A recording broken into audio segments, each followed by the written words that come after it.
দুনিয়াতে লাউ আন্না তিন্নিনান নাফাখা ফিল আরদ মা আম্বাতাত খাদরা। নবী বলেন ওই সাপগুলি যদি একটা বার দুনিয়াতে শ্বাস ফেলতে পারে, কি ফেলতে পারে? একটা বার যদি শ্বাস ফেলতে পারে, কিয়ামত পর্যন্ত এই পৃথিবীতে বিষের কারণে কোনো সবুজ গাছপালা আর হবে না। আল্লাহু আকবার পড়েন। ও আমার ভাইয়েরা, এই সাপগুলি মনে হয় কামড়াবে 1 ঘন্টা, কথা বলেন 2 ঘন্টা, 1 মাস, না না, হাত্তা তাকুমাস সাআ। নবীজি বলেছেন 1-2 মাসের জন্য নয়, 1-2 বছরের জন্য নয়, হাজার হাজার বছরের জন্য নয়, হাত্তা তাকুমাস সাআ, কিয়ামত যতদিন না সংগঠিত হবে। ওই আপনার সাতক্ষীরা মৌতলা এলাকা, এই এলাকার নাম দুর্গাপুর, ওই দুর্গাপুর এলাকার কথাই বলছি আমি, আমার এলাকার আমার কবরস্থানের কথা বলছি আমি, আপনাদের কবরস্থানের কথা বলছি। নবীজি বলেন কবরস্থানের আকার পরে 99টা সাপ আপনাকে কিয়ামত পর্যন্ত কামড়াবে, নাউজুবিল্লাহ। ও আমার ভাইজান, আমার বন্ধুগণ, আমি বললাম মাত্র 1 রাতের জন্য 20 লক্ষ টাকা বিনিময় দেওয়া হবে। 1 রাত আপনি এমন একটা ঘরে থাকবেন যেখানে সাপ থাকবে 10টা 10টা 20টা। আপনি বললেন রাজি না, তাহলে একটু চিন্তা করে বলেন ওই কবরে কিয়ামত পর্যন্ত এতগুলি সাপের সাথে থাকাটা কি সহজ নাকি? এটা কিন্তু সহজ নয়, কঠিন হয়ে দাঁড়াবে। নিজের বিবেকের কাছে একটু প্রশ্ন রেখে গেলাম। 1 দিনের জন্য রাজি না, 1টা রাতের জন্য রাজি হলেন না, তাহলে এতটা বছর আপনি নামাজ না পড়ে পড়ে, মিথ্যা কথা বলে বলে, গীবত চুগলখড়ি করে করে, জিনা ব্যভিচার করে করে, গান শুনে শুনে, ও আমার প্রাণপ্রিয় যুবক ভাইরা, তোমরা প্রেম করে করে, মিথ্যা কথা বলে বলে, অন্যায়ভাবে মানুষকে নির্যাতন করে করে, ব্যবসায় ঠগাঠকি করে, আল্লাহর নাফরমানি করে, আপনি যে আপনার কবরে সাপকে রেডি রাখতেছেন, বলেন তো একটা দিন কি আমরা এই বিষয়টা চিন্তা করেছি? না না, আমরা চিন্তা করি নাই। আপনাদের চিন্তা করার জন্য বললাম। 2 নম্বর, আল্লাহ নবী বলেন এই কবরে থাকবে জাহান্নামের আগুনের বিছানা থাকবে। 3 নম্বর, ওয়ালাহুম মাকামিউ মিন হাদিদ ওয়া ইউদরাবু বিমাতারিকা মিন হাদিদ, লোহার হাতুড়ি নিয়ে ফেরেশতারা দাঁড়িয়ে থাকবে। আমি যে আয়াতে কারিমা তেলাওয়াত করেছি, আয়াত পড়েছি, আয়াতে আছে আলাইহা মালাইকাতুন গিলাদুন শিদাদুল লা ইয়াসুনাল্লাহা মা আমারহুম। গিলাদুন শিদাদ, ওই ফেরেশতাদের কোনো ডর নাই, ওই ফেরেশতাদের কোনো দয়া নাই, মায়া নাই, কঠিন হৃদয়ের ফেরেশতা। আপনাকে পিটাইবে, একটু তাদের কাছে দরদ লাগবে না, চিল্লায় চিল্লায় কানবেন, আওয়াজ করবেন। মুসলমান একটু খেয়াল করে শোনেন, কবরের ভিতরে আপনাকে আমাকে যখন মারা শুরু করবেন, চিৎকার করে করে আপনি এত জোরে জোরে চিৎকার করবেন, আল্লাহর নবী বলেছেন পৃথিবীর এই প্রান্ত থেকে ওই প্রান্ত পর্যন্ত আপনার চিৎকারের আওয়াজ যাবে। ইল্লাস সাকালাইন, জিন আর ইনসান ছাড়া সব কিন্তু এই আওয়াজটা শুনবে। জোরে বলেন না নাউজুবিল্লাহ। এই আওয়াজটা কিন্তু সবাই শুনতে পাবে, এত বেশি শাস্তি হবে। আবার 4 নম্বরে নবীজি বলেন ওই দাইয়াকু আলাইহি কবরুহু, আপনার কবরটাকে সংকীর্ণ করে দেওয়া হবে, ছোট করে দেওয়া হবে। 2 দিক থেকে কবর আপনাকে আমাকে জোরে জোরে চাপ মারবে। আল্লাহু আকবার, জোরে জোরে চাপ মারবে, এত জোরে জোরে চাপ মারবে, আল্লাহ নবী বলেছেন হাত্তা তাখতালি আদলাহু, আপনার আমার হাড্ডিগুলি এরকম মেট মেট করে মর মর করে ভেঙে যাবে, একটা আরেকটার সাথে লেগে যাবে। এমন একটা কঠিন শাস্তি কবরে দেওয়া হবে। একটু আওয়াজ করে বলেন তো, কবরের ওই শাস্তি থেকে বাঁচার দরকার আছে না নাই? হ্যাঁ, তবে 2025 সালে না, এটা আরো 4-5 বছর পরে। প্রস্তুতি নিব আরো 1 বছর পর থেকে, না এখন থেকে? একটু জুড়ে বলেন না, এখন থেকে না আরো 1 বছর পর থেকে? কেন এখন থেকে নিবেন? তার কারণ আমি বললাম, আমি জানি না, আপনি জানেন না, এই মুহূর্তে আমরা এখানে আরো 1 ঘন্টা আছি কিনা আমরা জানি না। প্রতিদিন রাতের বেলা যখন আমরা ঘুমোতে যাই, আমরা কিন্তু বলি আল্লাহুম্মা বিসমিকা আমুতু, বলেন না আল্লাহুম্মা বিসমিকা আমুতু ওয়া আহইয়া। আয় আল্লাহ, তোমার নামে আমি এই মুহূর্তে মরে যাচ্ছি, আবার তোমার নামেই জীবিত হব। প্রতিদিন রাতের বেলা সাতক্ষীরার সম্মানিত ভাইরা, সাতক্ষীরাবাসী শোনেন, শ্যামনগর এলাকার সম্মানিত ভাইজান চাচাজান শোনেন, প্রতিদিন রাতের বেলা আমরা যখন ঘুমাতে যাই তখন কিন্তু বলি আয় আল্লাহ আমি এখন মরে যাচ্ছি।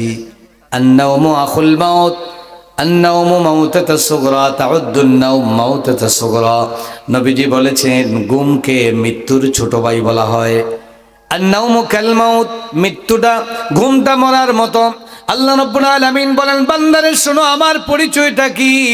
আমার পরিচয় হলো ওয়া হুয়াল্লাযী ইয়াতাওয়াফাকুম বিল-লাইল, রাতের বেলা যিনি তোমাদের মৃত্যু দিয়ে দেন তিনি হচ্ছেন আল্লাহ।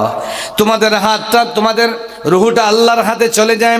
আল্লাহু ইয়াতাওয়াফাল আনফুসা হিনা মাউতিহা ওয়াল্লাযী লাম তামুত ফী মানামিহা فيمسك التي قضى عليها الموت ويرسل الأخرى إلى أجل مسمى। অল্প সময়ের জন্য তোমাদেরকে আবার ফিরিয়ে দেই। রাতের বেলা তোমাদের মৃত্যু হয়ে যায় রাতের বেলা। এই জন্য দেখবেন মানুষ বলে কয় দূর বেড়া, আরেকজন কয় তোরে এত ডাকলাম এত ফোন দিলাম ধরস নেই কেন? বেটা আমি তো ঘুমেছিলাম। বলে ঘুমে থাকলে কি হয়েছে ধরবে? বলে ঘুমে আর মরাই তো সমান। আপনারা কি বলেন এরকম? ঘুমে আর মরায় সমান বলেন না আপনারা? ঘুমে আর মরায় সমান। এই ঘুম আর মরায় সমান, এটা আপনার কথা নয়, আল্লাহ বলে দিয়েছেন বান্দারে রাতের বেলা ঘুমাও তখন তোমার মৃত্যু হয়ে যায়। এজন্য আমরা যখন ঘুমাতে যাই তখন কি বলি? আল্লাহুম্মা বিসমিকা আনামু বলি না আমুতু বলি? আমুতু বলি, আনামু বলি না। আল্লাহ তোমার নামে ঘুমাচ্ছি এটা বলেন না তোমার নামে মরে যাচ্ছে বলেন? কথা বলেন না কেন?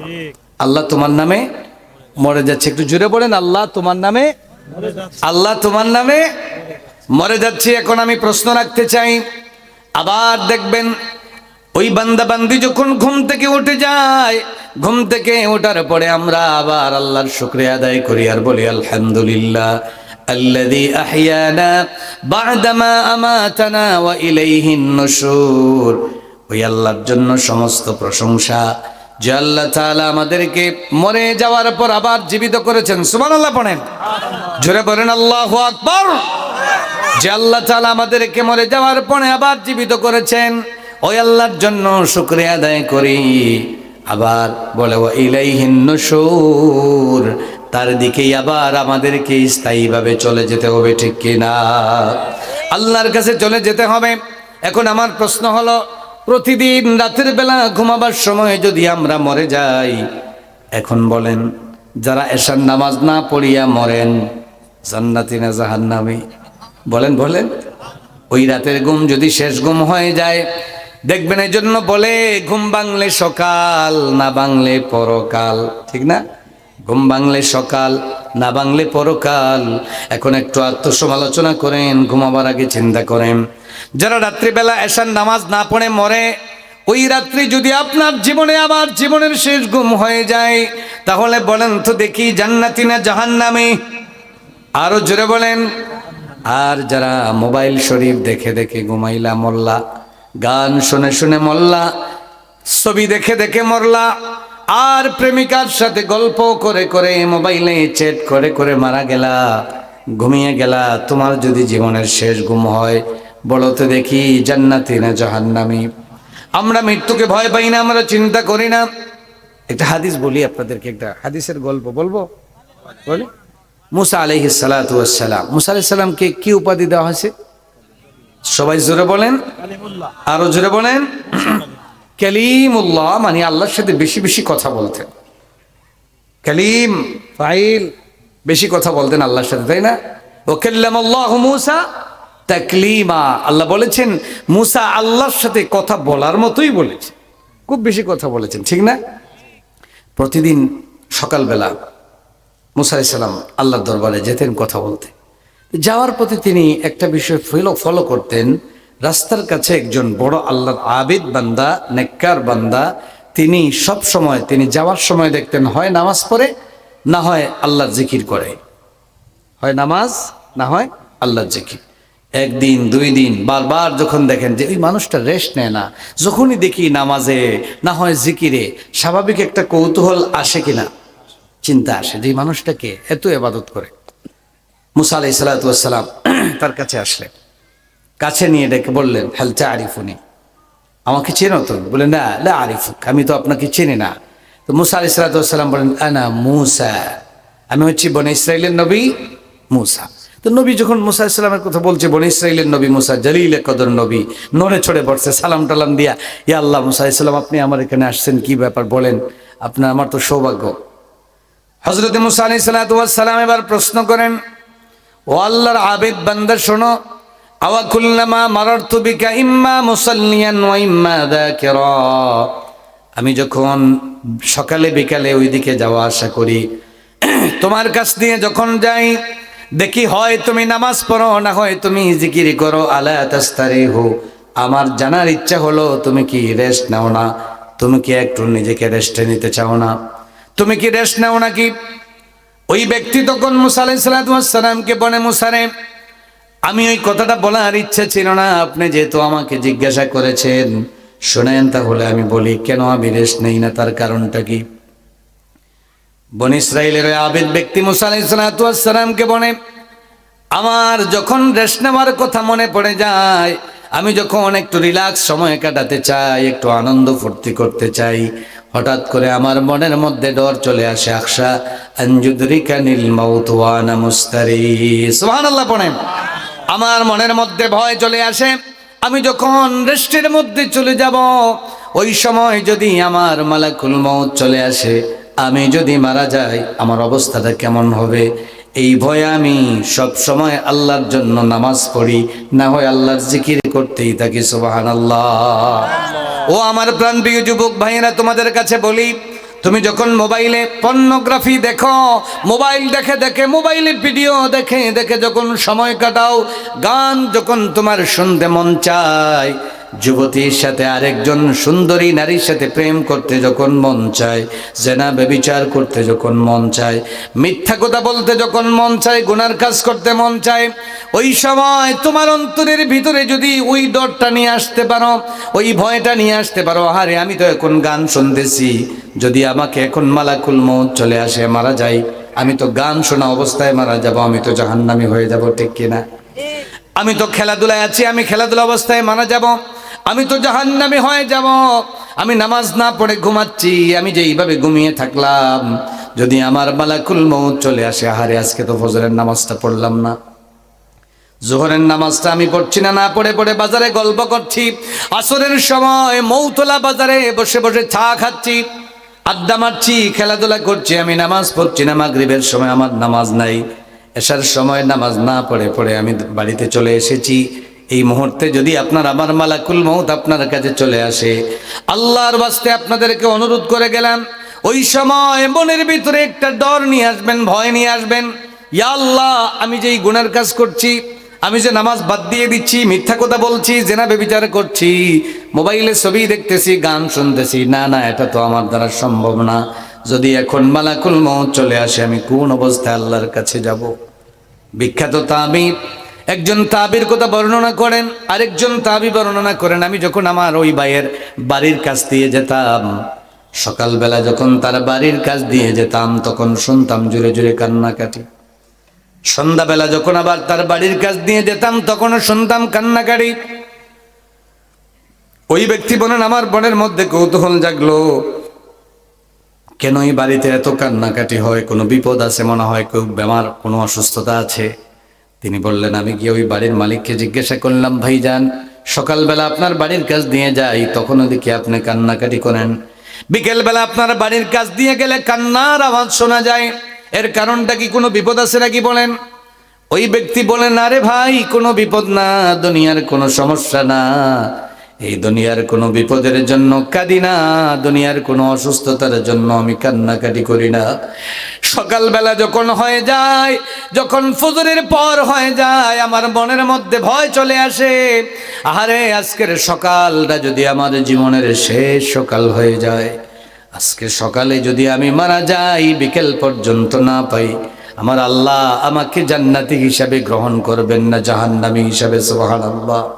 সন্ধ্যা যখন হয়ে যায় আমার মনের ভিতরে ভয় চলে আসে, যদি আমি সকাল পর্যন্ত না বাঁচি, আমল করার সুযোগ না পাই, আমার অবস্থা কেমন হবে? আল্লাহ আমাকে কোন হিসাবে গ্রহণ করবেন? আমি যদি মারা যাই জান্নাতি হব না জাহান্নামী হব? এজন্য নবীজির বিখ্যাত সাহাবী ইবনু ওমর রাদিয়াল্লাহু তাআলা আনহু সব সময় বলতেন, ওয়া কানা ইবনু ওমর ইয়াকুল ইযা আমসাইতা ফালা তানতাজিরিস সাবাহ ওয়া ইযা আসবাহতা ফালা তানতাজিরিল মাসা।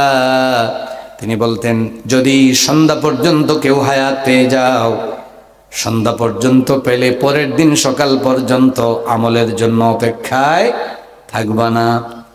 আমরা কি করি? শুধু অপেক্ষা। আচ্ছা, বয়স কেবল 15-20 হয়েছে, 25 হয়েছে, 30 হয়েছে, এখন তো যুবক যৌবন, যার মজা করার বয়স তার, এখন আর এগুলা দাড়ি টাড়ি রাখা, নামাজ পড়া, কোরআন পড়া, এগুলা করা এটা এখন আমার কাজ না। আর একটু সময় বাড়ুক, বয়স বাড়ুক, বুড়া হই, তারপরে করব, ঠিক কিনা? আমরা কিন্তু এইভাবে তারিখ করি, কিন্তু না না, হাদিসকে বলে, হাদিস বলে না না, সন্ধ্যা পর্যন্ত আজকে হায়াত পেয়েছো গোলাম, সকাল পর্যন্ত আমলের জন্য অপেক্ষায় থাকিও না। কবরের শাস্তি থেকে বাঁচার জন্য যা যা আমল করা দরকার এখনই শুরু করে দাও। সাকরাত নামক মৃত্যু যন্ত্রণা থেকে বাঁচার জন্য যা যা আমল করা দরকার আজকেই শুরু করে দাও, রাতের বেলা শুরু করে দাও। সকাল পর্যন্ত তুমি আছো কিনা তুমি তো বলতে পারো না, কারণ এই মৃত্যু কখন আসবে আমরা কেউ জানি না। এরপরে বলেছি যে আসবাতা ফালা তানতাজিরিল মাসা, যদি সকাল পেয়ে যাও সন্ধ্যা পর্যন্ত আমল করবা, এই অপেক্ষায় থাকার কি কোনো সুযোগ আছে নাকি? বলেন বলেন। ওয়াউদ্দা নাফসাকা মিন আহলিল কুবুর, নবীজি বলেছেন নিজেকে সব সময় কবরের বাসিন্দা মনে করবা। এই জন্য আমি প্রথম যেই সবকটা আপনাদেরকে দেওয়ার চেষ্টা করলাম, আজকে থেকে, এখন থেকে সব সময় মৃত্যু আমার কাছে, যে কোনো সময় মারা যেতে পারি। কবরের সাপের কামড় থেকে বাঁচার জন্য, লোহার হাতুড়ির পিঠা থেকে বাঁচার জন্য, আগুন থেকে বাঁচার জন্য এখন থেকে প্রতিদিন নিয়মিত তওবা করে আমল করে চেষ্টা করব তো ইনশাআল্লাহ। কারা কারা পারবেন একটু হাতটা দেখান তো, 2 হাত দেখান। নারায়ে তাকবীর, নারায়ে তাকবীর, আল্লাহু আকবার। দিন ইসলাম, দিন ইসলাম জিন্দাবাদ, জিন্দাবাদ। আল কোরআনের আলো সংসদে জালো, আল কোরআনের আলো জুড়ে নারায়ে তাকবীর, আল্লাহু আকবার। মাশাআল্লাহ, হাত নামান। পারবো তো ইনশাআল্লাহ। ওয়াজ মাহফিল সার্থক হবে। এটা একটু করে দেখেন, করে দেখেন, দেখবেন আপনার চিন্তা চেতনা, দৃষ্টিভঙ্গি, ধ্যান ধারণা সব চেঞ্জ হয়ে যাবে, আমল পরিবর্তন হয়ে যাবে। নামাজে মজা পাবেন, জিকিরে মজা পাবেন, কোরআনে মজা পাবেন, গুনাহ থেকে বাঁচতে পারবেন। পারবো ইনশাআল্লাহ। আজকে থেকে নামাজটা ধরতে পারবো, কবরের আযাব থেকে বাঁচার জন্য চেষ্টা করবো। 2 নাম্বার, আমি যে আয়াতে কারিমা তিলাওয়াত করেছি এটা হচ্ছে সূরা তাহরিমের 6 নম্বর আয়াতে কারিমা। কয় নাম্বার? এই সূরার মধ্যে 4টা গুরুত্বপূর্ণ বিষয়বস্তু আলোচনা হয়েছে, যেই 4টা বিষয়বস্তু থেকে আমাদের জন্য আল্লাহ 4টা শিক্ষা দিয়েছেন। কয়টা শিক্ষা? 4টা কথা বলবো আপনাদেরকে। 1 নাম্বার হলো আল্লাহ রাসূল সাল্লাল্লাহু আলাইহি ওয়াসাল্লাম এবং তার স্ত্রীদের মধ্যকার একটা পারিবারিক ঘটনাকে কেন্দ্র করে আল্লাহ রাব্বুল আলামিন এই সূরার প্রথম অংশ নাজিল করেছেন। সুবহানাল্লাহ। ঘটনাটা কি? আল্লাহ রাসূল সাল্লাল্লাহু আলাইহি ওয়াসাল্লামের তো কেউ বলেছেন 11 আর কেউ বলেছেন 12 জন। স্ত্রীর সংখ্যা ছিল কত? উম্মাহাতুল মুমিনিন 12 জন। তো রাসূলুল্লাহ সাল্লাল্লাহু আলাইহি ওয়াসাল্লাম প্রত্যেক দিন আসর টু মাগরিব, কথা বুঝতেছেন, আসর টু মাগরিব তিনি তার স্ত্রীদের সাথে মত বিনিময় করতেন। ধরেন 5 মিনিট করে করে সবার সাথে একটু কথা বলতেন। তো একটু ব্যতিক্রম হতো, একজন স্ত্রীর ঘরে গেলে তিনি একটু সময় বেশি দিতেন। তিনি ছিলেন যায়েনব বিনতে জাহাশ রাদিয়াল্লাহু আনহা। রাসূলের স্ত্রী উম্মাহাতুল মুমিনিনদের মধ্যে 2 জনের নাম ছিল যায়েনব। একজন ছিলেন যায়েনব বিনতে জাহাশ রাদিয়াল্লাহু আনহা। তো তার কাছে গেলে তিনি একটু সময় বেশি দিতেন। সঙ্গত কারণে অন্যান্য স্ত্রীরা যারা ছিলেন তারা কানাকানি শুরু করলেন। এই বুঝলাম না, রাসূল সাল্লাল্লাহু আলাইহি ওয়াসাল্লাম আমাদের কাছে 5 মিনিট সময় দেয়, জয়নবের ঘরে গেলে 10 মিনিট, এটা কেন হয়? এটা তো মানা যায় না। একটু তদন্ত তো শুরু করো। তদন্ত কমিশন গঠন করা হলো, তদন্ত শুরু হলো, তদন্ত রিপোর্ট আসলো না। রাসূল কেন দেরি করেন? দেরি করেন তার মূল কারণ জাইনাব বিনতে জাহাশ রাদিয়াল্লাহু তাআলা আনহা রাসূলকে মাগাফিরের ঘাস থেকে মধু বানাইল, ওটা তার কাছে ছিল, ওইটা দিয়ে তিনি শরবত বানায়া দিতেন, আর ওইখানে তিনি বসে বসে খেতেন, সময় একটু বেশি লাগত। এখন তিনারা চিন্তা করলেন রসুলকে আমরা কেমনে বলবো যে ইয়া রাসূলুল্লাহ জয়নবের ঘরে মধু খেতে পারবেন না, কারণ মৌতলার সুন্দরবনের মধু তো আর সব জায়গায় পাওয়া যায় না। পাওয়া যায় নাকি? এগুলো আপনাদের এখানে পাওয়া যায়, সব জায়গায় তো পাওয়া যায় না। তো জয়নবের কাছে পাওয়া যায়, এখন তো তারা বলবেন কেমনে যে জয়নব তুমি আর মধু খাওয়াতে পারবে না, ইয়া রাসূলুল্লাহ আপনি মধু খেতে পারবেন না, এটা তো ডাইরেক্ট বলা যায় না। তারা চিন্তা করলেন কি করা যায়। চারজন মিলে আয়েশা রাদিয়াল্লাহু তাআলার নেতৃত্বে চারজন মিলে একটা টিম গঠন করলেন, পরামর্শ বৈঠক করলেন। পরামর্শ বৈঠকে সিদ্ধান্ত আসলে আমরা এক কাজ করব, কালকে যখন রসুল আমার কাছে আসবেন তো আমি রসুলকে বলবো ইয়া রাসূলুল্লাহ, তো আপনার মুখে মাগাফিরের একটু গন্ধ করে, একটু বিশ্রী লাগে, একটু খারাপ লাগে, কেমন যেন লাগে। রাসূল সাল্লাম কিন্তু সুগন্ধি ভালোবাসতেন। আতিব ওয়ান নিসা আল্লাহ ওয়াকুররাতু আইনি ফিস সালাহ। আল্লাহ রাসূল সাল্লাম দুনিয়াতে হুব্বিবা ইলাইয়া মিন দুনিয়াকুম সালাস, দুনিয়াতে তিনটা জিনিস আমার জন্য প্রিয় ছিল, এর মধ্যে একটা ছিল সুগন্ধি। কি ছিল? সুগন্ধি। দুর্গন্ধ অপছন্দ করতেন। পরের দিন তো প্যানেল রিপোর্ট, একটা সিন্ডিকেট রিপোর্ট, আগে পরামর্শ করে আয়েশা রাদিয়াল্লাহু তাআলার কাছে আসছেন। তিনি বলেন ইয়া রাসূলুল্লাহ, তো আপনার মুখে তো একটু মাগাফিরের গন্ধ করে। রাসূল সাল্লাল্লাহু মনের মধ্যে একটু কষ্ট পেলেন, কিরকম একটা খারাপ লাগলো যে স্ত্রী আমাকে এই কথা বললেন। 2 নম্বর জনের কাছে সাফিয়ার কাছে গেলেন, তিনিও একই কথা বললেন। 3 নম্বর জনের কাছে গিয়েছেন, 4 নম্বর কাছে, সবাই এক কথা বলেন। স্বাভাবিক কারণে মনটা খারাপ হয় কি হয় না? বলেন তো, খারাপ হয়ে যায়। আল্লাহ নবী সিদ্ধান্ত গ্রহণ করলেন ওয়াল্লাহি লা আশরাবু, আর আগামী কাল থেকে আল্লাহর কসম আমি আর মধু পান করব না। নিজের জন্য হারাম বানায়া দিলেন। আল্লাহ নবীজি যখন হারাম বানায়া দিলেন, কাকে খুশি করার জন্য? আল্লাহরে না নিজের স্ত্রীদেরকে? কথা বলেন, স্ত্রীদেরকে খুশি করার জন্য। শরীয়তের হালাল জিনিসকে নিজের জন্য হারাম ঘোষণা করলেন, নিজে নিজে হারাম করে দিলেন, শরীয়তের বিধানকে নিজেই হারাম করে দিলেন। আল্লাহ রাব্বুল আলামিন এই বিষয়টাকে ভালোভাবে নেন নাই। আল্লাহ রাব্বুল আলামিন রাগান্বিত হয়ে ধমকের সুরে বললেন ইয়া আইয়ুহান নাবিয়্যু লিমা তুহাররিমু মা আহাল্লাল্লাহু লাকা তাবতাগি মারদাতা আজওয়াজিক। এখানে লেমা ইস্তেফাম ব্যবহার করা হয়েছে। সব ইস্তেফাম জানার জন্য না, প্রশ্নের জন্য না। বালাগাতে আছে যে ইস্তেফামের কতটা আছে যে মূল অর্থ ছাড়া আরো কয়েকটা অর্থ ব্যবহার হয়, তার মধ্যে একটা হলো ইনকার এবং ধমকের জন্য। আল্লাহ রাব্বুল আলামিন লেমা মানে আমরা বলি না এই যে ভাই আপনি এটা কেন করছেন বলি না, আপনি এটা কেন করলেন, কথা বলেন কেন? এটা কি জানার জন্য না ধমকের জন্য?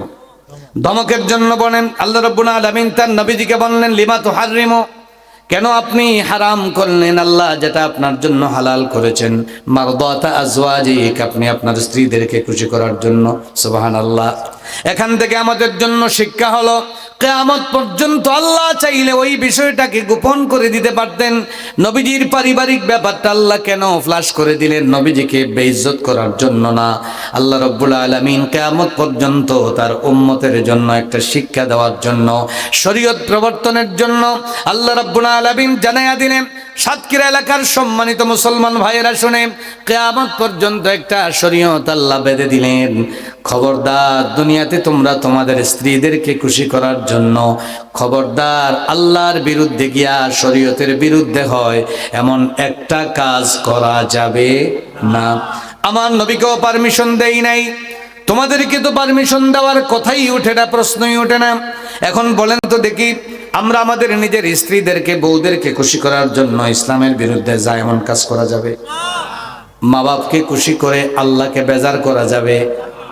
মা বাপকে খুশি করার জন্য আল্লাহ বেজার হন, আল্লাহ রাগান্বিত হন, ইসলামের বিরুদ্ধে যায় এমন কাজ করা যাবে?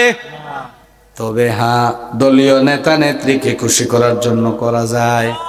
জোরে বলেন, করা যায়। দলীয় নেতা নেত্রীকে খুশি করার জন্য আল্লাহ রাব্বুল আলামিন কিয়ামত পর্যন্ত জানায়া দিলেন, খবরদার, লা তাআতা লিমাখলুকিন ফি মাসিয়াতিল খালিক। আল্লাহকে নাফরমানি করে দুনিয়াতে কোনো সৃষ্টির আনুগত্য করা যাবে না। নেতা বলেছেন ওই এলাকার দুর্গাপুর মাদ্রাসার প্রিন্সিপালের উপর মামলা দিতে হবে। নেতা বলেছেন নাগরদারি কামিল মাদ্রাসার প্রিন্সিপালের উপর মামলা দিতে হবে। নেতা বলেছেন অমুকের উপর মামলা হবে। আর নেতা বলেছেন ওই এলাকায় শ্যামনগর নারায়ে তাকবীর আল্লাহু আকবারের স্লোগান বের করেছে, আল্লাহর আইন চাই বলে এদের গলায় টিপ দিয়ে ধরো, এদেরকে গুলি করো, এদেরকে জেলখানায় ভরো, এদের মাথায় লাঠি দিয়ে বাড়ি মারো। তখন মনে হয় মারা যায়? কথা বলেন।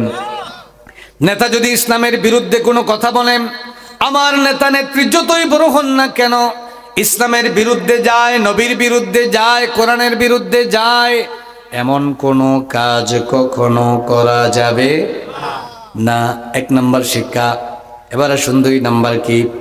আল্লাহ রাব্বুল আলামিন এই সূরার ভিতরে তার প্রিয় 2 জন নবীর স্ত্রীর কথা বর্ণনা করেছেন। আল্লাহ বলেন, ওয়াদারাবাল্লাহু মাসালান লিল্লাযীনা কাফারু ইমরাআতা নূহ ওয়া ইমরাআতা লূত। আমার 2 জন নবী নূহ আলাইহিস সালাতু ওয়াস সালাম, লূত আলাইহিস সালাতু ওয়াস সালাম, এই 2 জন নবীর স্ত্রী। আচ্ছা বলেন তো দেখি, বাংলাদেশে যারা বড় বড় পিসাব আছে, পিসাবের স্ত্রীর চাইতে নবীদের স্ত্রীর মর্যাদা কম না বেশি? তুলনা করা যায়? তাম দুনিয়ার যত পীরসাব আছেন, সব পীরসাবকে যদি এক পাল্লায় রাখা হয়, নবী রাসূলদের পায়ের নখের সমান হবে? না, না হয় না। আল্লাহ রাব্বুল আলামিন এখানে দৃষ্টান্ত পেশ করলেন।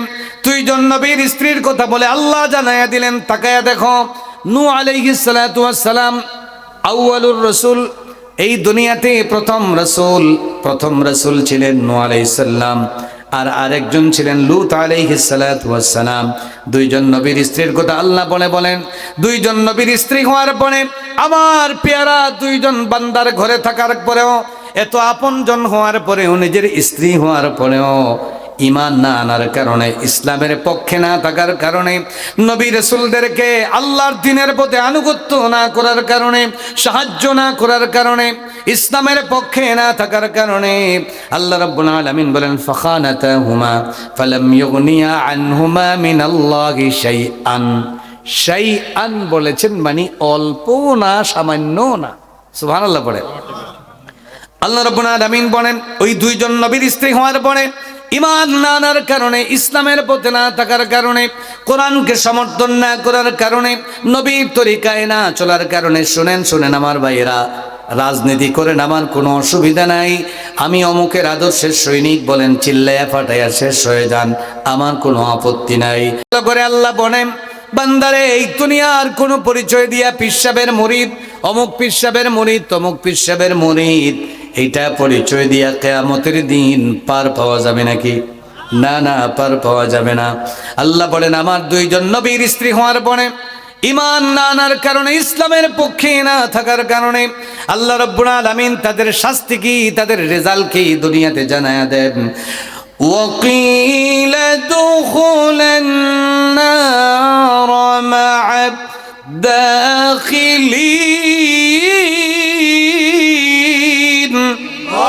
আল্লাহ বলে দেওয়া হয়েছে, তোমরা জাহান্নামীদের সাথে জাহান্নামে ঢুকে যাও। আল্লাহু আকবার পড়ে। নবীর স্ত্রী হওয়ার পরে, ফালাম ইউগনিয়া আনহুমা মিনাল্লাহি শাইআন, অল্প থেকে অল্প একটু তাদেরকে জাহান্নামের আগুন থেকে বাঁচাতে পারে নাই, নবীর পরিচয় তাদেরকে বাঁচাতে পারে নাই। বলেন, কিয়ামতের দিন পীর সাহেবের পরিচয়ে বাঁচা যাবে? জোরে বলেন, আমি অমুকের সাহেবজাদা বললে বাঁচা যাবে? না, না, বাঁচা যায় না। আমল করা লাগবে, কোরআন মানা লাগবে, নবীর তরিকায় চলা লাগবেই, অন্য কোনো পরিচয় দিয়া কাজ হবে না। 2 নাম্বার শিক্ষা। 3 নাম্বার, এই যে দেখেন আল্লাহ চমৎকার আলোচনায় ছোট্ট একটা সূরা কত গুরুত্বপূর্ণ মেসেজগুলি আমাদের জন্য দিয়ে দিলেন। এখানে দিলেন 2 জন নবীর স্ত্রীর কথা বলে এরা জাহান্নামী, ঠিক পরে আরেকজন কাফেরের স্ত্রীর কথা বলছেন, আল্লাহর সবচেয়ে বড় শত্রু ছিল, নাফরমান ছিল, নিজে আল্লাহ দাবি করেছে, খোদাই দাবি করেছে। তার নাম কি? জোরে বলেন, তার নাম কি? একদিকে দেখায় দিলেন নবীর স্ত্রী হওয়ার পরে জাহান্নামী, আবার আরেকদিকে পরের দিকে দেখায় দিয়ে আল্লাহ বলেন, ওয়াদারাবাল্লাহু মাসালান লিল্লাযীনা আমানু ইমরাআতা ফিরআউন, তোমাদের জন্য, ঈমানদারদের জন্য ফেরাউনের স্ত্রী আসিয়ার ব্যাপারে দৃষ্টান্ত আছে, শেখার মতো ব্যাপার আছে, মেসেজ আছে, ইবরত হাসিল করার মতো ব্যাপার হয়ে গেছে। কি ব্যাপার? ফেরাউন দুশমন, আল্লাহর নাফরমান। দেখেন এখানে একটা মেসেজ আছে। আসিয়া ফেরাউনের স্ত্রী যখন মুসা আলাইহিস সালামকে কুড়াইয়া পাইছিলেন, ফালতাকাতাহু আলু ফিরআউন লিয়াকুনা লাহুম আদুওয়ান ওয়া হাজানা, যখন ফেরাউন তারে মারতে চাইল তখন আসিয়া কি বলছিলেন? আসা আন ইয়ানফা'না আও নাত্তাখিযাহু ওয়ালাদা লা তাকতুল আসা আন ইয়ানফা'না আও নাত্তাখিযাহু ওয়ালাদা। তুমি মারিও না, এই বাচ্চাটা আমার মন বলছে হয় আমরা তাকে ছেলে হিসাবে তার কাছ থেকে ভালো কিছু পাবো, নতুবা তার কাছ থেকে উপকার পাবো। কি পাবো? এই যে দেখেন আসিয়ার মনে একটা ভালো ধারণা ছিল, আল্লাহর নবীকে তিনি সুধারণা রেখে লালন পালন করেছেন, তারবিয়ত করেছেন আল্লাহ রাব্বুল আলামিন। এর বিনিময়ে দুনিয়াতে থাকতে ফেরাউনের স্ত্রী হওয়ার পরে আল্লাহ তাকে দৌলতে ঈমান দান করেছে। সুবহানাল্লাহ। এই যে মাদ্রাসা যেটা আছে আপনাদের দরগাপুর মাদ্রাসা, এখানে যেই ছাত্ররা পড়ে, এই ছাত্ররা কোরআন হাদিস পড়ে কি পড়ে না?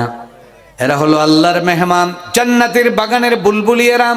ও আমার ভাইয়েরা শোনেন, এই ছাত্রগুলি এখানে যারা পড়ে, এখানে উস্তাদ যারা আছেন, আলেম ওলামা যারা আছেন, দ্বীনের পথে যারা খেদমত করেন, এদের পক্ষে যারা থাকবেন, এই মাদ্রাসার ছাত্রকে যদি আপনি সহযোগিতা করেন, যেভাবেই হোক, আপনি যদি দ্বীনি শিক্ষার ক্ষেত্রে তাকে সহযোগিতা করেন, উস্তাদদেরকে সহযোগিতা করেন, সম্মান দেন, মর্যাদা দেন, আল্লাহ রাব্বুল আলামিন আসিয়াকে যেমন মুসা আলাইহিস সালামকে তরবিয়ত করার কারণে, লালন পালন করার কারণে, সুধারণা রাখার কারণে আল্লাহ যেমন তাকে দিয়া উপকার দিয়া জান্নাতি বানায়া দিলেন, এদের খেদমত করার কারণে কিয়ামতের দিন আল্লাহ আপনাকে দুনিয়াতেও সম্মান দিবেন, কিয়ামতের দিন আমার আল্লাহ হয়তো আপনাকে জান্নাতি বানায়া দিবে।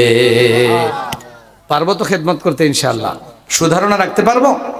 এবার আসেন, ফেরাউনের স্ত্রী তিনি মুসলমান হয়ে গেছেন। ফেরাউন নিজে আল্লাহ দাবি করে আনা রব্বুকুমুল আলা, কিন্তু তার বউ মুসলমান হয়েছেন তিনি জানেন না, বলতে পারেন না। যখন জানতে পারলেন বউরে ডাকিয়ে কাছে নিলেন, বউ গো তুমি নাকি মুসলমান হয়ে গেছো, আমি ছাড়া ইলাহান গাইরি, আমি ছাড়া কি তোর কোনো ইলা আছে নাকি? আসিয়া তখন জবাব দেন, আমার প্রাণের স্বামী শোনেন, হ্যাঁ আমি ঈমান এনেছি এমন একজন রবের প্রতি, রব্বি ওয়া রব্বুকাল্লাহ, যিনি আমার রব তোমার রব। শরীরের মধ্যে আগুন লেগে গেল। ফেরাউন বরদাস্ত করতে পারে না, কই দেখছো নাকি সারা দেশের মানুষ আমাকে আল্লাহ মানে, রব মানে, আর আমার বউ আমারে মানে না, মান ইজ্জত পানসার হয়ে গেছে, ঠিক না? সব ইজ্জত শেষ। দেখে বলল, আসিয়া এখনো ভালো আছে, তুমি আমার স্ত্রী, আমার কথা শোনো, বেইজ্জত করো না আমাকে, নতুবা তোমার অবস্থা খারাপ হবে। আসিয়া বলেন, আমার প্রাণের স্বামী গো, যতই ভয় দেখাও না কেন, যতই আমাকে ধমক দেও না কেন, প্রাণের স্বামী গো, আমাকে ঈমান থেকে তুমি ফেরাতে পারবা না। স্বামী তখন আবার বলল, তোমার পরিণতি কিন্তু বড় খারাপ হবে, সামনের অবস্থা খারাপ, সবচেয়ে কঠিন নির্যাতন তোমাকে করা হবে, ঘর থেকে তোমাকে বের করে দিব, এমন নির্যাতন করব, এমন কঠিন শাস্তি দিব, আসিয়া রে এই জমিনে তুমি আর থাকতে পারবে না, বিদায় নেওয়া লাগবে। আসিয়া তখন তার স্বামীকে জবাব দেন, আমার প্রাণের স্বামী গো, আমাকে আপনি যতই নির্যাতন করতে পারেন, আমি আপনার ঘর ছাড়তে পারি, বাড়ি ছাড়তে পারি, বালাখানা ছেড়ে দিতে পারি, আমি আপনাকে স্বামী হিসাবেও ছেড়ে দিতে পারি, আল্লাহর কসম করে বলি, এক সেকেন্ডের জন্য আমি আমার মালিক আল্লাহকে ছাড়তে পারি না। এরপরে নির্যাতন শুরু হলো। বলল তাকে হাত পা বেঁধে দাও, হাত পাকে কঠিন ভাবে বেঁধে দেওয়া হলো। বলল আসিয়াকে মরুভূমির মধ্যে শোয়া দাও, গরম মরুভূমির বালুর মধ্যে শোয়া দেওয়া হলো। উপর থেকে গরম, নিচ থেকে গরম। ফেরাউন বলল, আসিয়ার বুকের উপর বড় একটা পাথর চাপা দাও। বড় পাথর চাপা দেওয়ার কারণে উপর থেকে গরম, নিচ থেকে গরমের কারণে আসিয়ার শরীর থেকে টপ টপ করে চর্বি গলে গলে পড়া শুরু করলো। আসিয়া কিন্তু তার বনে একটা শব্দ করেন নাই, চোখ থেকে বেয়ে বেয়ে পানি পড়ে যায়।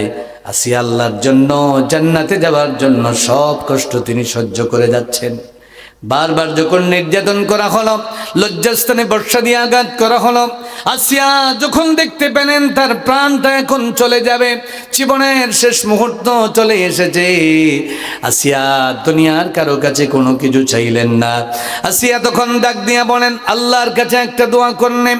আল্লাহ রাব্বুল আলামিন কে বলেন, رب ابن لي عندك بيتا في الجنة ونجني من فرعون وعمله আসিয়া আল্লাহকে ডাক দিয়া বলেন আল্লাহ ও আমার মালিক আমার আল্লাহ রব্বুল আলামিন তাকায়া দেখো তোমাকে ভালোবাসার কারণে তোমার প্রতি ঈমান আনার কারণে আমার স্বামী আমাকে ঘর থেকে বের করে দিয়েছে এত নির্যাতন এত নিষ্পেষণ আল্লাহ সব আমি চোখ বুজে সহ্য করে নিলাম আল্লাহ আমি আমার স্বামীর রাজবালাখানা রানীর সিংহাসন সব ছেড়ে দিতে রাজি আল্লাহ তোমার ভালোবাসায় তোমাকে পাওয়ার জন্য আমি সব ছাড়তে রাজি আছি আয় আল্লাহ তাআলা এই দুনিয়ার কোনো ঘর বাড়ি তোমার কাছে চাই না এই দুনিয়াতে আমি আর বাঁচতে চাই না দুনিয়ার কোনো সুযোগ সুবিধা চাই না আল্লাহ তাআলা তোমার কাছে আমার একটা চাওয়া পাওয়ারে মালিক আল্লাহ আমি যখন মরে যাব জান্নাতে তোমার কাছে তোমার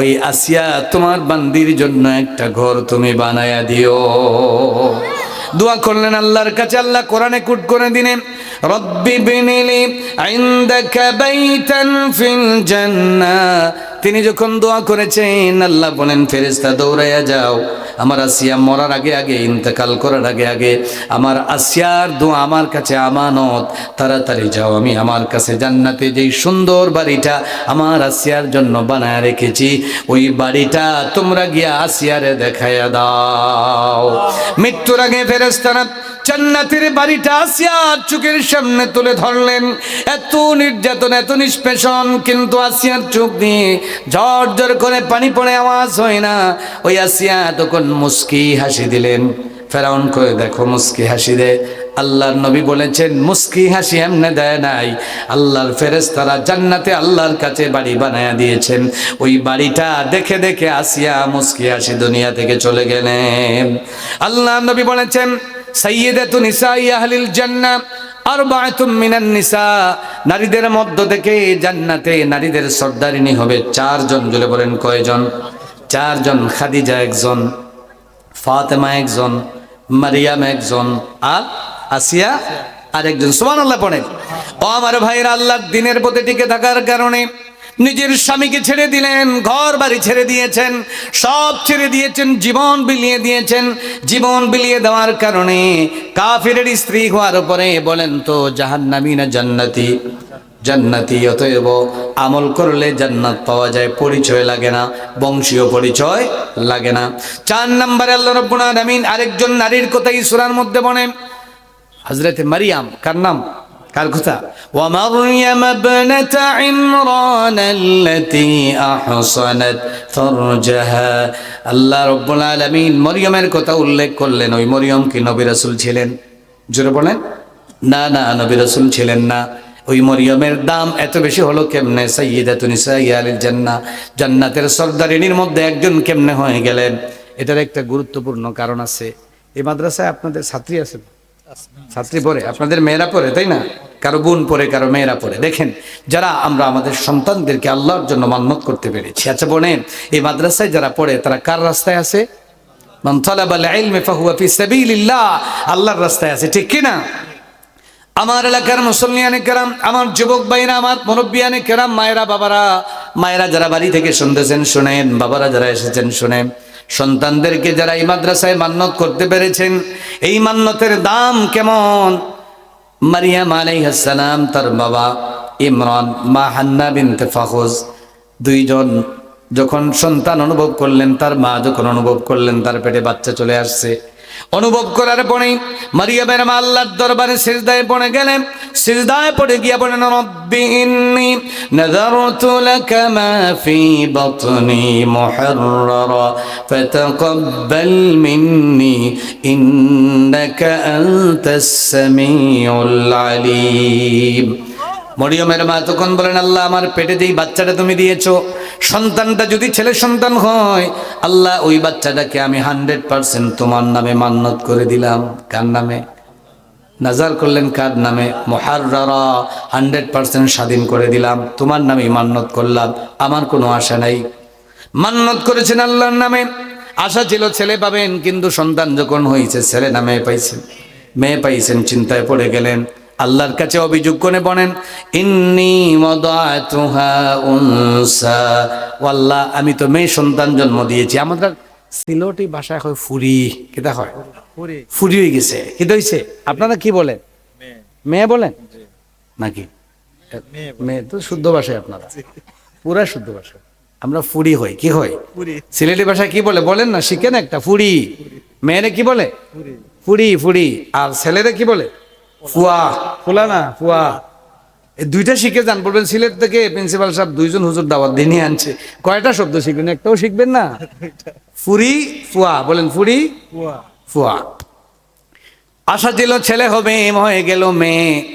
এখন তো চিন্তায় পড়ে গেলেন। আল্লাহ বলেন, চিন্তার কোনো কারণ নাই। আল্লাহু আ'লাম বিমা ওয়াদাত, কি জন্ম দিয়েছো এ ব্যাপারে আল্লাহ ভালো জানেন। দাও তাকে, কথা মতো তাকে মান্যত অনুযায়ী বাইতুল মুকাদ্দাসের খাদেমা বানায় দেওয়া হলো। হাইকাল হুজরার মধ্যে তাকে রেখে দেওয়া হলো। ওয়াকাফালাহা জাকারিয়া, জাকারিয়া আলাইহিস সালামের তত্ত্বাবধানে দেওয়া হলো। জাকারিয়া আলাইহিস সালাম তার জন্য খাবার নিয়ে যান। বাহির থেকে লোক করা থাকে। যখন হঠাৎ করে একদিন ভিন্ন ঘটে গেল, কুল্লামা দাখালা আলাইহা জাকারিয়াল মিহরাবা ওয়াজাদা ইনদাহা রিজকা, জাকারিয়া ঘরে ঢুকছেন, ঢুকে দেখেন খাঞ্চা বড়া, যেটা বাংলাদেশেও পাওয়া যায় না, এই সিজনে কোথাও পাওয়া যায় না। আন সিজনের ফল মূল দিয়ে ভরপুর। জোরে কন্যা সুবহানাল্লাহ। জাকারিয়া আলাইহিস সালাম অবাক হয়ে গেলেন। মারিয়ামকে ডাক দিয়ে বলেন, আন্না লাকি হাযা, মারিয়াম এই ফল ফসল বেলায় কোথায়? মারিয়াম জবাব দেন, ক্বালাত হুয়া মিন ইনদিল্লাহ। জোরে বলেন আল্লাহু আকবার। মারিয়াম বলেন, আমার জাকারিয়া শোনেন, এটা কোনো মানুষের পক্ষ থেকে নয়, আমার আল্লাহ রাব্বুল আলামিন তার পক্ষ থেকে আমার জন্য পাঠাইয়া দিয়েছেন। সুবহানাল্লাহ। মান্নতের মেয়ের দাম কেমন হতে পারে ভালো করে বুঝবেন। এই মান্নতের মেয়ের দাম আল্লাহ বানাইয়া দিলেন। তার নামে আলাদা স্বতন্ত্র আরেকটা সূরা কোরআনে আছে। সূরার নাম সূরা মারিয়াম, আছে না নাই? আবার তার পরিবারের নামে আরেকটা সূরা আছে, সূরা আলে ইমরান। কি আছে? আলে ইমরান আল্লাহ দিয়ে দিলেন। আল্লাহর জন্য মান্নত করার কারণে মান্নতকৃত মেয়ের মর্যাদা আল্লাহ বাড়াইয়া দিলেন, তার পরিবারের মর্যাদা বাড়াইয়া দিলেন। শুধু পরিবারের মর্যাদা বেড়ে যায় নাই, আল্লাহ রাব্বুল আলামিন ওই মারিয়ামের ঘর থেকে আরেকটা ছেলে সন্তান দান করলেন। তার নাম হচ্ছে ঈসা আলাইহিস সালাম। কি নাম? ওয়ালিনাজআলাহু আয়াতাল লিন্নাস ওয়া রাহমাতাম মিন্না। আল্লাহ বলেছেন, আমার পক্ষ থেকে নিদর্শন, আমার পক্ষ থেকে রহমত পাঠাইয়া দিয়েছি। সুবহানাল্লাহ পড়ে। আল্লাহর জন্য যেই মেয়েটাকে মান্নত করতে পারবেন, যেই ছেলেটাকে মান্নত করলেন, এই এলাকার দরগাপুর, এখানে নকিমউদ্দিন মাদ্রাসায়, দারুস সুন্নাত মাদ্রাসায় যেই ছেলে মেয়েগুলিকে আপনারা মান্নত করেছেন, মনে রাখবেন এই মান্নতের কারণে আপনার দাম কমবে না বাড়বে? জোরে বলেন, কমবে না বাড়বে? আমি সিলেট থেকে আসলাম, আমি খুব বড় বংশের, আমার ক্ষমতা খুব বেশি, টাকা পয়সা বেশি, এই জন্য মনে হয় আপনারা দাওয়াত দিচ্ছেন। কথা বলেন না কেন? আজকে যে দুইজন মেহমানকে দাওয়াত দিলেন, এই জন্য দাওয়াত দিচ্ছেন। কেন দাওয়াত দিয়েছেন বলেন? কিসের কারণে? আল্লাহর কোরআনের কারণে। কোরআন পড়লে কেমন মর্যাদা বাড়ে। এতএব যারা এখনো পর্যন্ত মান্নত করেছেন, মনে রাখবেন, অনেকে বলে আহারে মাদ্রাসায় পড়াইবো, খাইবে কেমনে? ফুয়াটা ফুরিটা খাইবো কেমনে? ভবিষ্যতে তো খেতে পারবে না। আল্লাহ নবী বলেন, মান তালাবাল ইলম তাকাফফালাল্লাহু লাহু বিরিজকিহি। আল্লাহর রাস্তায় আপনি মান্নত করেন, যখনই কেউ কোরআন পড়তে শুরু করে দেয়, মাদ্রাসায় যদি কোনো ছাত্রছাত্রী কোরআন হাদিস পড়ার জন্য যখন রওনা করে দেয়, আল্লাহর জন্য যখন আপনি মান্নত করে ফেলবেন, নবীজি বলেছেন ওই বাচ্চাটার রিজেকের দায়িত্ব সরাসরি আমার আল্লাহ তার হাতে উঠাইয়া নেয়। অতএব আমরা পারবো তো সন্তানদেরকে মান্নত করতে? কথা বলেন। এবার আসুন আমরা আলোচনার শেষ দিকে যাচ্ছি। আমরা আমাদের যে সন্তানগুলি আছে, এখানে যারা আসছেন, আপনাদের পরিবার আছে তো? একটু কথা বলেন না। পরিবার আছে, কারো পরিবার একটু বড়, কারো মাঝারি, কারো ছোট, কারো হয়তো একটা খেলার টিম আছে। খেলার টিম বুঝেন তো? কয়জনে খেলার টিম হয় বলেন না কেন? 11 জন। আমি দূরে যাবে কেন? আমরাও 11 জন। কয়জন?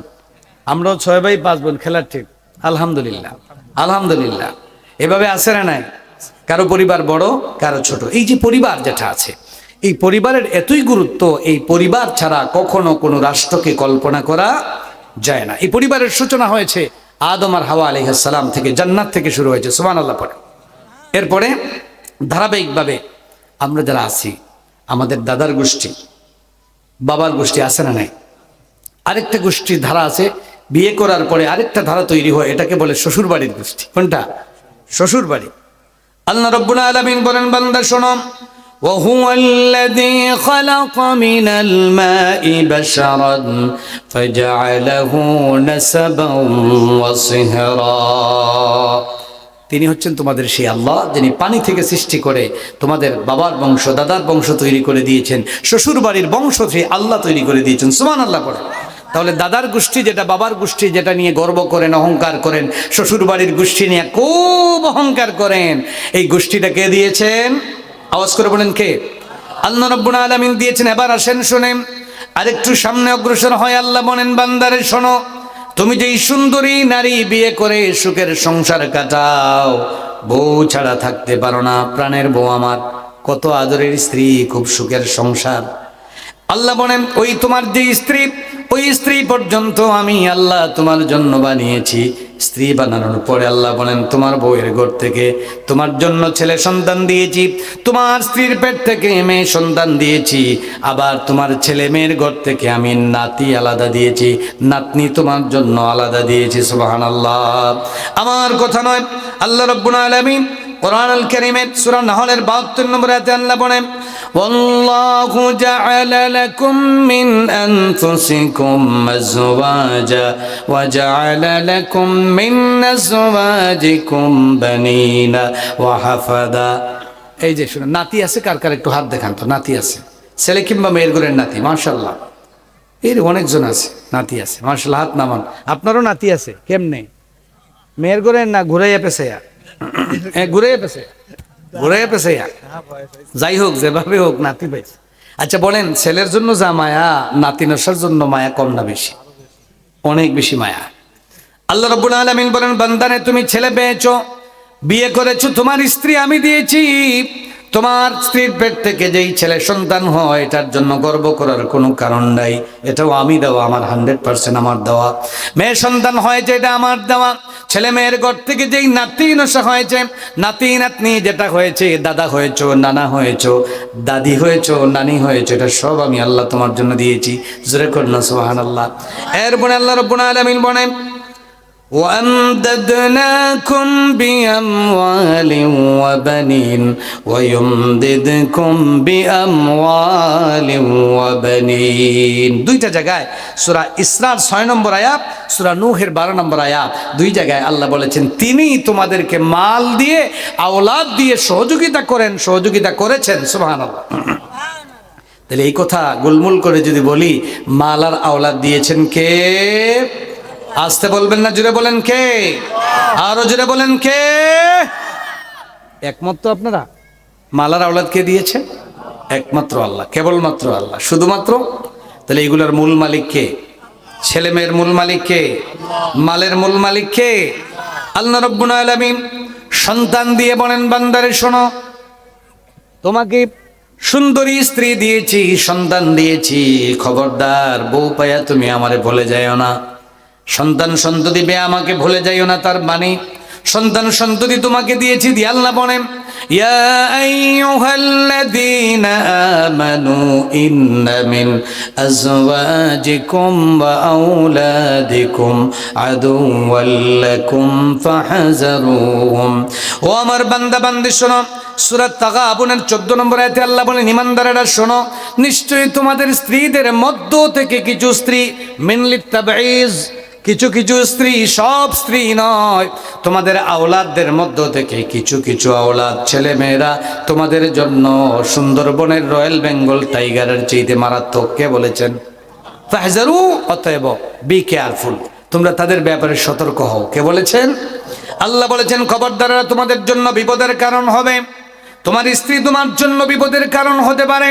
ছেলে সন্তান তোমাকে, বাঘ যেমন তোমার জন্য শত্রু, সাপ যেমন তোমার জন্য শত্রু, তেমন করে তোমার ছেলে মেয়ে, তোমার বউ তোমার জন্য শত্রু হয়ে যেতে পারে।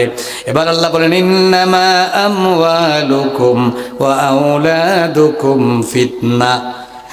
ছেলে মেয়ে তোমাদের জন্য পরীক্ষা। কে বলেছেন? বলেন কে বলেছেন? আল্লাহ বলেন দন দিয়া, সন্তান দিয়া তোমাদেরকে পরীক্ষায় ফেলে দিয়েছি, দেখতে চাই তোমাদের মধ্যে কে বেশি নেক আমল করো, আর তোমাদের ছেলে মেয়েকে কে মানুষের মতো মানুষ বানাও, দিনী শিক্ষায় শিক্ষিত করো। এখন আসেন শেষ কথার দিকে যাচ্ছি। আমরা যারা সন্তান সন্ততি পেয়েছি, এগুলারে মনে হয় আল্লাহ যেহেতু দিছে, তো যারে যেদিকে মনে হয় কাজে লাগাবো, পড়লে কোরআন পড়লে পড়ুক, না পড়লে না, নামাজ পড়লে পড়ুক, না পড়লে না, দিন শিখলে শিখুক, না শিখলে না, পর্দা করবে না না করবে এটা আমার ব্যাপার, মেয়েটা আমার। হুজুর এখানে আপনার নাক গলাইবার ব্যাপার কি? বিষয়টা কি এরকম? বলেন এরকম? না না, আল্লাহ রাব্বুল আলামিন আপনাকে আমাকে স্বাধীন করে দেন নাই, সন্তান সন্ততি দিয়ে বলেছেন খবরদার এই ছেলে মেয়েগুলি পাওয়ার পরে ইচ্ছা মতো দীর্ঘা ছেড়ে দিবা, রশ্মি ছেড়ে দিবা, এই জন্য তোমাদেরকে দেই নাই, রশ্মি লাগাইয়া দিয়েছি। আমি দেখতে চাই কাদেরকে তোমরা কোরআন শিক্ষা দাও কিনা, নামাজ শিক্ষা দাও কিনা, ইসলামের পথে, ধর্মের পথে, দিনের পথে তাদেরকে রেখে যাও কিনা। এখন প্রশ্ন হলো, আমরা যদি সন্তানদেরকে নেককার বানাতে না পারি, দিনী শিক্ষায় শিক্ষিত করতে না পারি, কোরআন পড়াতে না পারি, ইসলামের শিক্ষা দিতে না পারি, এই যে মাদ্রাসাগুলি আছে এখানে সব ধরনের শিক্ষা আছে না নাই? কথা বলেন। দিনও আছে, দুনিয়াও আছে, বলেন না? দিনও আছে।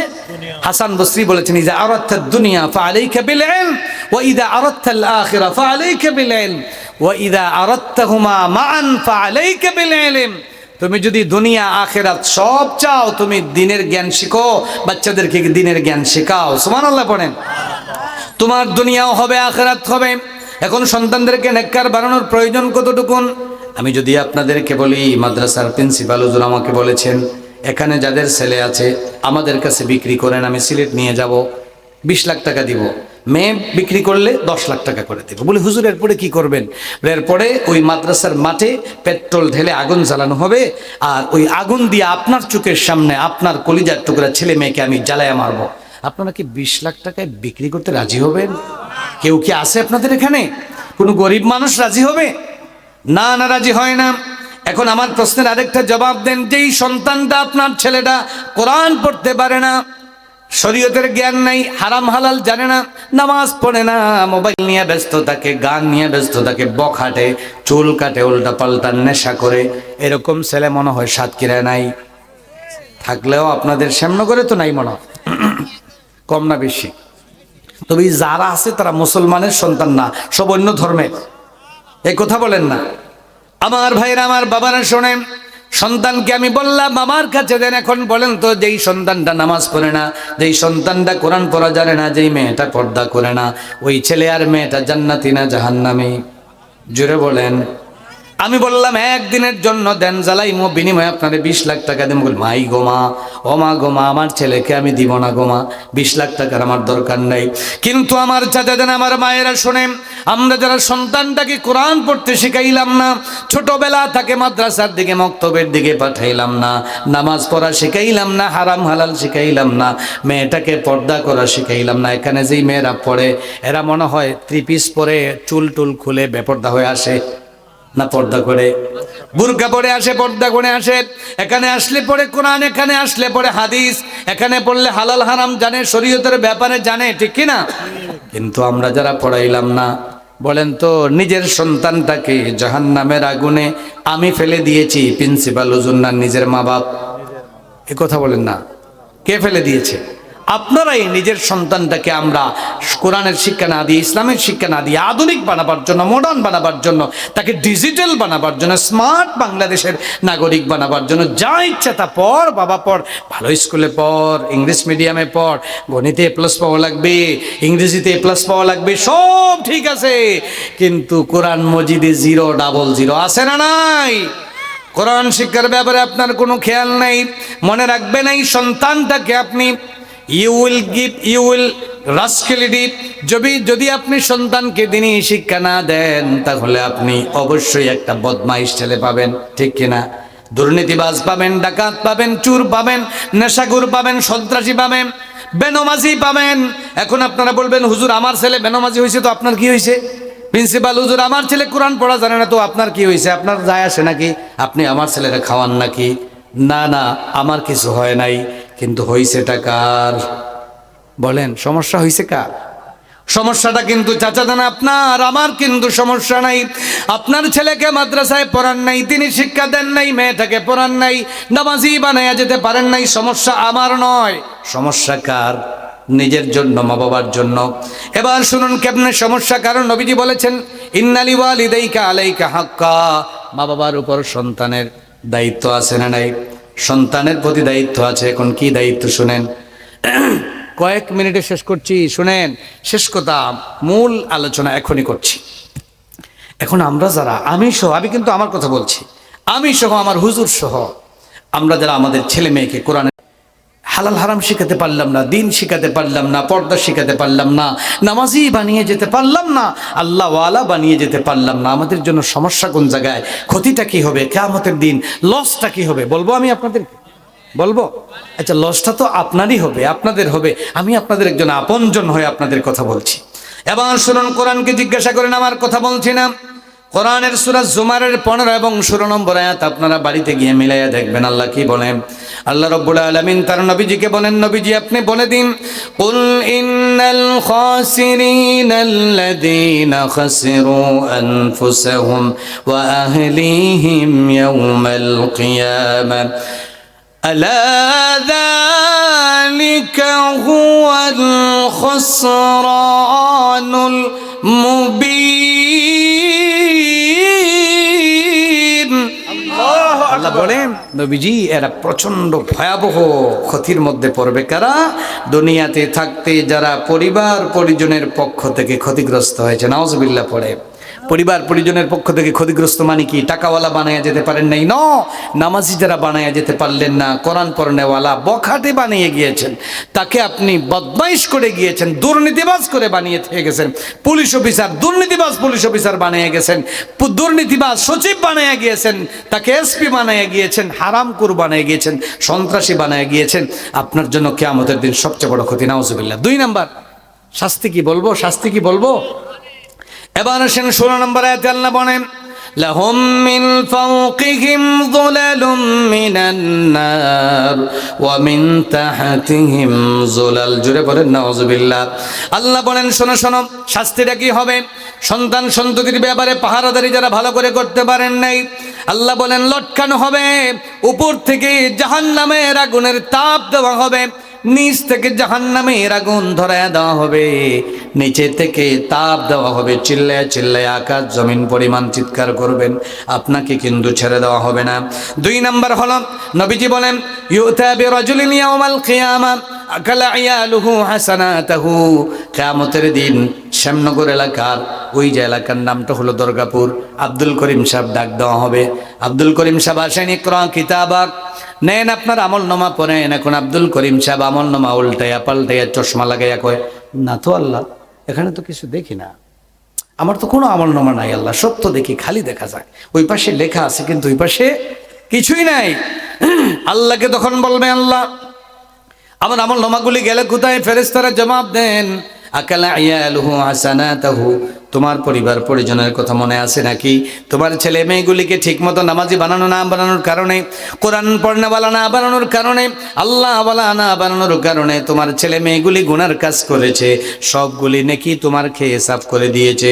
সর্বশেষ কথা হলো, আল্লাহ নবী সাল্লাল্লাহু আলাইহি ওয়াসাল্লাম বলেন, সবশেষ কথা হলো, মান ইসতারআহুল মা মিন আবদিন, মেহমানকে নিয়ে আসেন, মা মিন আবদিন ইসতারআহু আল্লাহু রাইয়াতান ফালাম ইয়াহুদহা বিনাসিহা ইল্লা লাম ইয়াজিদ রাইহাতাল জান্নাহ। আল্লাহ নবী বলেন, শুনেন, একটু কান খাড়া করে শুনেন, শেষ কথা বলছি। আল্লাহ নবী বলেন, যারা সন্তান সন্ততি পেল কিন্তু ঠিক মতো রাখালি করতে পারে নাই। অন্য হাদিসে রাসূল বলেছেন, আলা কুল্লুকুম রাইন ওয়া কুল্লুকুম মাসউলুন আন রাইয়াতি, রাখালি যারা ঠিক মতো করতে পারলেন না, আমার কথা বোঝা যায়, ছেলে মেয়েদের ব্যাপারে রাখালি করতে পারেন নাই, রাইন বলা হয়েছে। আর রাজুলু রাইন আলা আহলি বাইতিহি, প্রত্যেকটা পুরুষ হচ্ছেন তার পরিবারের রাখাল। রাখালি যারা ঠিক মতো করতে পারলেন না, মা করতে পারলেন না, বাবা করতে পারলেন না, আপনার অবহেলার কারণে সন্তানটা বখাটে হয়ে গেল, বেনামাজি হয়ে গেল, কোরআন পড়াও জানে না, নামাজ জানে না, পরিষ্কার পরিচ্ছন্নতা বুঝে না, ফরজ ওয়াজিব জানে না। আল্লাহ নবী বলেন, শুনেন, বড় কঠিন কথা, বুখারীর ৭১৫০ নম্বর হাদিস, মুসলিম শরীফের ১৪২ নম্বর হাদিসে সহিহ বর্ণনায় আল্লাহ নবী বলেন, কোন ব্যক্তি যদি ঠিক মতো এরকম কাজে লাগাতে না পারেন, কিয়ামতের দিন জান্নাতে যাবেন তো দূরের কথা, ও চাচা জানো, আমার আব্বা জান, শুনেন, কিয়ামতের দিন সন্তানের কারণে নামাজ পড়ে জান্নাতে যাবেন তো দূরের কথা। নবীজি বলেছেন, ইল্লা লাম ইয়াজিদ রাইহাতাল জান্নাহ, জান্নাতের ঘ্রাণ পর্যন্ত আপনার নাকেও লাগবে না। নাউজুবিল্লাহ। আবার শুনেন আল্লাহর নবী বলেন, মা মিন আবদিন ইয়াস্তারইয়াহুল্লাহু রাইয়াতান ইয়ামুতু ইয়াওমা ইয়ামুত ওয়া হুয়া গাশুন লিরাইয়াতিহি ইল্লা হারামাল্লাহু আলাইহিল জান্নাহ। আল্লাহর নবী বলেন, এইভাবে অবহেলা করে করে যারা মারা গেলেন, আপনি মারা গেলেন, সন্তানের ব্যাপারে কোনো খেয়াল করেন নাই, আল্লাহ নবী বলেছেন ওই বান্দা বান্দির জন্য, ওই মা বাবার জন্য আল্লাহর জান্নাতকে আল্লাহ হারাম করে দিয়েছেন, হারাম করে দিয়েছেন। জোরে কোন নাউজুবিল্লাহ। তাহলে সন্তানদেরকে ঠিক মতো মানুষ না বানাইতে পারলে ক্ষতি আছে না নাই? কথা বলেন, ক্ষতি আছে না নাই? ক্ষতি আছে। এজন্য আলী রাদিয়াল্লাহু তাআলা বলেছেন, লাইসাল ইয়াতীমু মান মাতা ওয়ালিদু, যার মা বাপ মারা গেছে সে আসলে এতিম নয়, আসল এতিম কারা, বরং সবচেয়ে আসল এতিম হলো ইয়াতীমুল ইলমি ওয়াল আদাবি, যে তার সন্তানকে এলেম, কোরআনের এলিম এবং শরীয়তের জ্ঞান শিক্ষা দিল না, ওই ব্যক্তি তার সন্তানকে সবচেয়ে বেশি অসহায় করে গেল, সবচেয়ে বড় এতিম করে গেল। নাউজুবিল্লাহি মিন যালিক। তাহলে আমরা আমাদের সন্তানদেরকে পারবো তো ইনশাআল্লাহ? এবার আসেন রেজাল্ট বলে দেই, যারা আমাদের সন্তানদেরকে নেককার বানাতে পারবো, দ্বীনি শিক্ষায় শিক্ষিত বানায়া আল্লাহ ওয়ালা বানায়া যেতে পারবো, আল্লাহ রাব্বুল আলামিন কোরআনের সূরা তুর 21 নম্বর আয়াতে বলে দেন, ওয়াল্লাযীনা আমানু ওয়াত্তাবা'তুহুম যুররিয়্যাতুহুম বিঈমানিন আলহাকনা বিহিম যুররিয়্যাতুহুম। জোরে বলেন আল্লাহু আকবার। শুনেন শুনেন, আল্লাহ বলেন, বান্দারে শোনো, তোমাদের ভিতরে যারা নিজেরা ইমানদার হয়ে মারা যেতে পারবা, সন্তান সন্ততিকে ইমানের পথে রেখে যেতে মারা যেতে পারবা, আল্লাহ বলেন কিয়ামতের কঠিন ময়দানে আমি আল্লাহ রাব্বুল আলামিন তোমাদেরকে, তোমাদের পরিবার পরিজন সহ ছেলে মেয়ে সহ একসাথে জান্নাতে আমি আল্লাহ তোমাদের সাথে মিলাইয়া দিমু।